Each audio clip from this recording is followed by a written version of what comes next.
উষানগৰী তেজপুৰৰ প্ৰতিভাৱান চিত্ৰশিল্পী দেৱাশ্ৰী তামুলীৰ এক ব্যতিক্ৰম প্ৰয়াসত ৰং তুলিকাৰে জিলিকালে যুৱ সাংবাদিক চন্দন শৰ্মাৰ আলোকচিত্ৰ।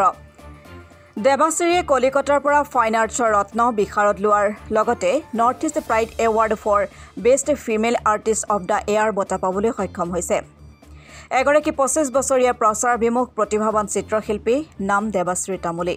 তেজপুৰৰ এক অন্যতম শিক্ষানুষ্ঠান দৰং মহাবিদ্যালয়ৰ পৰা 2020 বৰ্ষত কলা শাখাৰ পৰা ডিগ্ৰী সম্পূৰ্ণ কৰি নিজৰ কঠোৰ অনুশীলনেৰে চিত্ৰ অংকন কৰি সৰ্বভাৰতীয় সংগীত ও সংস্কৃতি পৰিষদৰ তৰফৰ পৰা কলিকতাত ফাইন আৰ্টছৰ ৰত্ন আৰু বিশাৰদৰ প্ৰমাণপত্ৰ পাবলৈ সক্ষম হয়।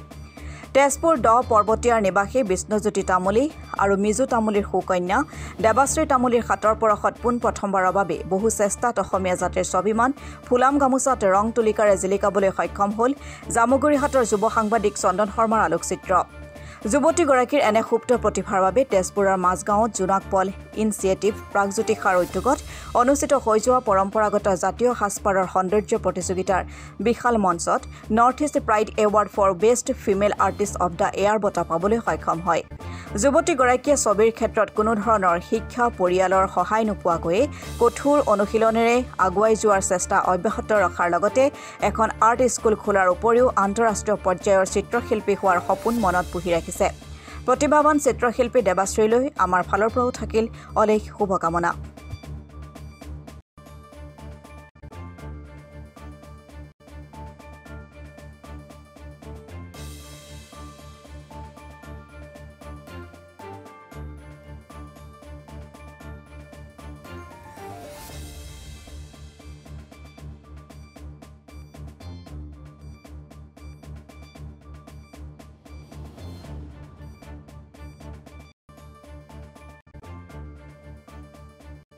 নমস্কাৰ, মোৰ নাম শ্ৰী দেৱশ্ৰী তামুলী।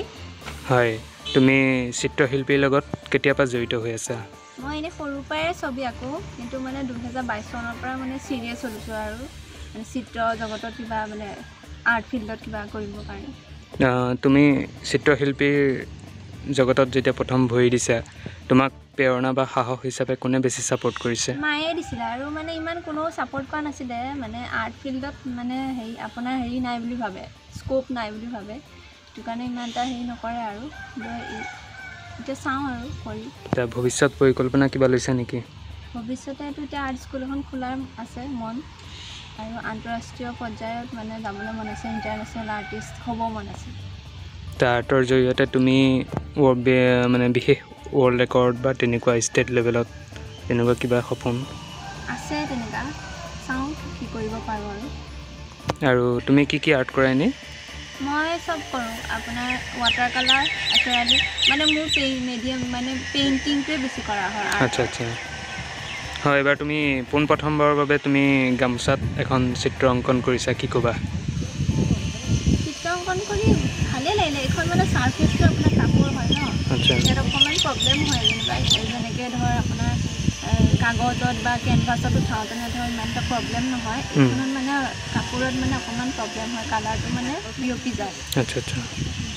তাৰপিছত আৰু কি ক'বা?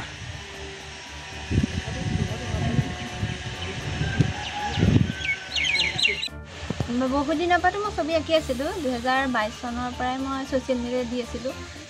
তাৰপিছতে মানে আমাৰ তেজপুৰৰ যুৱ চিত্ৰশিল্পী জোনাক পলৰ তেখেতে দেখিলে আৰু দেখি পেলাই আপোনাৰ মোক মানে উৎসাহ দিলে আৰু আঁকিবলৈ দিলে। তাৰপিছত তেখেতে মানে এইবছৰ 6 তাৰিখে পাতিছিলে আপোনাৰ হিলিবিলিত অনুষ্ঠান এটা পাতিছিলে। তাতে মানে মোক best aspiring artist of the year মানে এৱাৰ্ডটো মানে দিলে তেখেতে। তো জোনাক পললৈ তুমি কি ক'ব বিচাৰা? তেওঁলৈ বহুত ধন্যবাদ। আৰু তাৰমানে কোনেও ছাপোৰ্ট নকৰাৰ সময়ত তেওঁ প্ৰথমতে কৰিলে ন।